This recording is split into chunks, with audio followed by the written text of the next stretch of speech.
मेरे बच्चे हर वक्त रोते रहते हैं।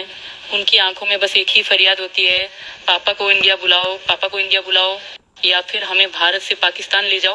वो बार बार कहते हैं कि हम ये बकरीद पापा के साथ पाकिस्तान में मनाना चाहते हैं। अब मैं किससे अपील करूं, किससे अपनी बात कहूं? गुलाम हैदर भाई का बड़ा बेटा फरहान बहुत ज्यादा रो रहा है, बहुत ज्यादा फूट फूट कर ज़ारो कतार रो रहा है कि पापा जल्दी आ जाओ, जल्दी आ जाओ, हमारी जिंदगियां खतरे में हैं। ऑडियो मैं सुनाता हूं, आप लोग ऑडियो सुनिए।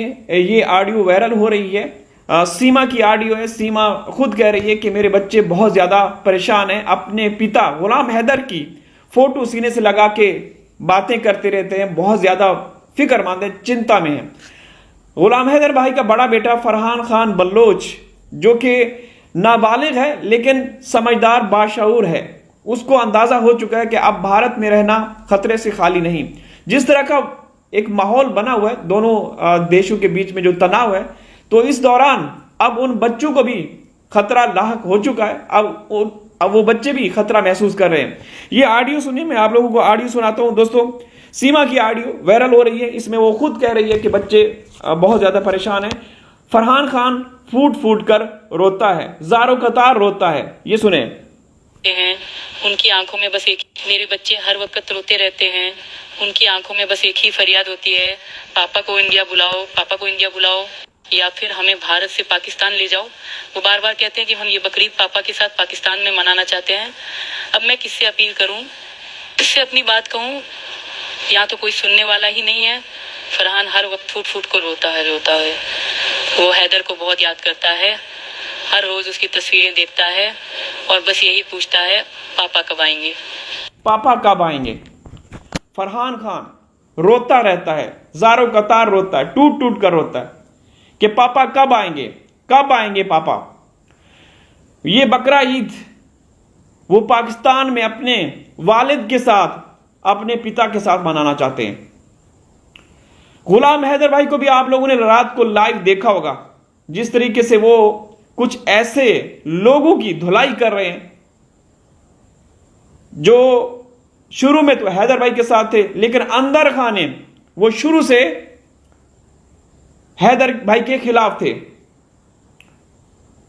लेकिन बदकिस्मती से उनकी आप जुबान चेक कीजिए, वो खवातीन और हजरात जो हिंदुस्तान से हैं, जो हैदर भाई के खिलाफ, हमारे खिलाफ जहर उगल रहे हैं, उनकी जुबान चेक कीजिए। कोई औरत किसी भी तरह की हो, इस तरह कोई बात कर सकते हैं, मर्द कर सकते हैं, लेकिन ऐसा सिलसिला हम लोग देख रहे हैं। तो ये लोग एक्सपोज होते रहेंगे, हम इस पे बाद में डिस्कस करेंगे। फरहान खान जो बहुत ज्यादा चिंता में है, अब उसको भी पता है कि पिछली ईद गुजर गई, रमजान में जो ईद थी, तो उस वक्त भी उस बच्चे ने, उन बच्चों ने, 3 बच्चियां हैं, 1 बेटा है, तो उन्होंने आस उम्मीद लगा के रखी हुई होगी कि जिस तरीके से वो, उनको भी पता चलता होगा, जाहिर सी बात है, वो यूट्यूब देखते होंगे, सीमा उनको बताती होगी कि तुम्हारे लिए कोशिशें हो रही हैं। क्योंकि देखें, एक पहलू तो ये भी है कि उसको स्क्रिप्ट लिख के दिया जाता है, वो मजबूर है, और फिर दूसरा पहलू ये भी है कि वो एक अयाश, मकार, चालाक औरत भी है, झूठी भी है। तो जो भी है, लेकिन जो चीजें निकल कर सामने आ रही हैं उस हिसाब से तो बच्चे जो हैं वो बहुत ज्यादा टेंशन में हैं।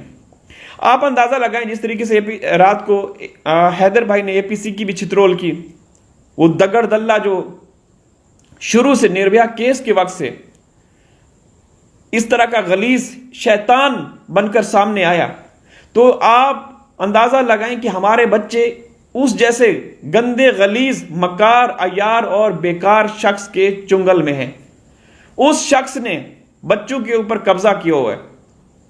सचिन, नितरपाल, ये बबीता रानी, इनका आप रिकॉर्ड चेक करें, इनके खिलाफ कितनी एफआईआर दर्ज है। ये लोग राजस्थान में रहते थे, ये वारदाती, चोरियां चकारियां करने वाले, लोगों को किडनैप करने वाले, हमारे 4 मासूम फूल जैसे बच्चे इन हरामखोरों और इन क्रिमिनल के चुंगल में हैं। तो वो क्यों ना परेशान होंगे, वो क्यों ना फिक्रमंद होंगे। वहां का जो माहौल है वो आप देखते हैं, सीमा हर रोज दिखाती रहती है, कभी कोई चीज अनबॉक्स कर रही होती है, कभी कोई चीज कि मेरे को ये फलाने दिया। उसके रात को आते हैं गेस्ट आते हैं, दिन को आते हैं, तो हर तरह के होते होंगे। वहां क्या क्या नहीं होता होगा, बच्चे भी वहां पे मौजूद होते होंगे ना, वो सारी चीजें देखते होंगे, तो उनके माइंड में क्या क्या असरात मुरत्तब हो रहे होंगे। तो दोस्तों ये आप फिर से सुनिए सीमा क्या कह रही है। हैदर भाई के लिए बच्चे फिक्रमंद है, पिछली ईद चली गई, अब इस ईद पे भी बच्चे ये कह रहे हैं कि हम ये ईद बकरा ईद पाकिस्तान में हैदर भाई यानी कि अपने पिता के साथ मनाना चाहते हैं। ये सुनिए। में बस एक, मेरे बच्चे हर वक्त रोते रहते हैं, उनकी आंखों में बस एक ही फरियाद होती है, पापा को इंडिया बुलाओ, पापा को इंडिया बुलाओ, या फिर हमें भारत से पाकिस्तान ले जाओ। वो बार बार कहते हैं कि हम ये बकरीद पापा के साथ पाकिस्तान में मनाना चाहते हैं। अब मैं किससे अपील करूं, किससे अपनी बात कहूं, यहाँ तो कोई सुनने वाला ही नहीं है। फरहान हर वक्त फूट फूट कर रोता है। वो हैदर को बहुत याद करता है, हर रोज उसकी तस्वीरें देखता है और बस यही पूछता है पापा कब आएंगे। तो दोस्तों एक और ऑडियो है, इसमें मैं एपी सिंह के बारे में जो सीमा कह रही है कि वो एक दरिंदा इंसान है, वो उसके साथ अश्लील नाजेबा हरकत करता रहता है। एपी सिंह हो और शराफत हो उसमें, ये मुमकिन है। एपी सिंह के बारे में आप लोग शुरू से चलें, हमें पहले इतना नहीं पता था, लेकिन जब से ये सीमा मामला सामने आया उसमें हम लोगों ने वीडियोस देखी इसकी पुरानी निर्भया केस के वक्त से, तो उसका जो एक फार्म हाउस है, बहुत बड़ा फार्म हाउस है, जहां पे दुनिया जहां की गंदगी वो सब कुछ होता है जो आप सोच सकते हैं, कोई अयाश मकार चालाक और गंदे लोगों के बारे में। समझ रहे हैं आप लोग? तो सीमा उनके बारे में, एपी सिंह के बारे में क्या बोलती है वो भी सुन लें। काका उर्फ एपी सिंह है जो, क्या हो गया? रामू काका उर्फ एपी सिंह है जो मेरे साथ शारीरिक शोषण करता रहा है, उसे शर्म आनी चाहिए। मेरा नाम निहाद वकील है और ये आदमी मेरे घर आकर मेरे साथ गलत संबंध बनाने की कोशिश करता है। सिर्फ यही नहीं बल्कि ये प्रभावशाली लोगों जैसे मंत्री, बड़े बड़े नेता वगैरह को भी मेरे घर लाता है और उनसे पैसे लेता है। मैं इस सारी स्थिति से बेहद परेशान हो चुकी हूँ। मैं अब यहाँ नहीं रहना चाहती, मैं पाकिस्तान वापस जाना चाहती हूँ। मुझे भारत की न्याय व्यवस्था से गहरा निराशा ही हूँ। यहाँ कानून जैसा कुछ नजर नहीं आता। यहाँ की परिस्थितियों ने मजबूर कर दिया है कि मैं मजबूर कर दिया इसका रास्ता चुनूं।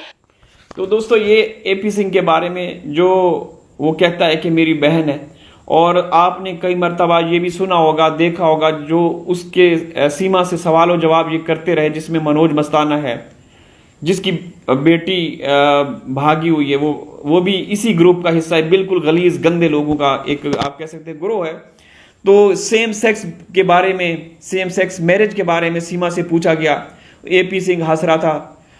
और इसके अलावा वो क्या है, देसी शुद्ध घी के बारे में, इसमें डालो, ये करो वो करो। तो इस तरह की गंदी जुबान इस्तेमाल करने वाला शख्स क्या इसका भाई हो सकता है, या वो किसी को अपनी बहन बना सकता है?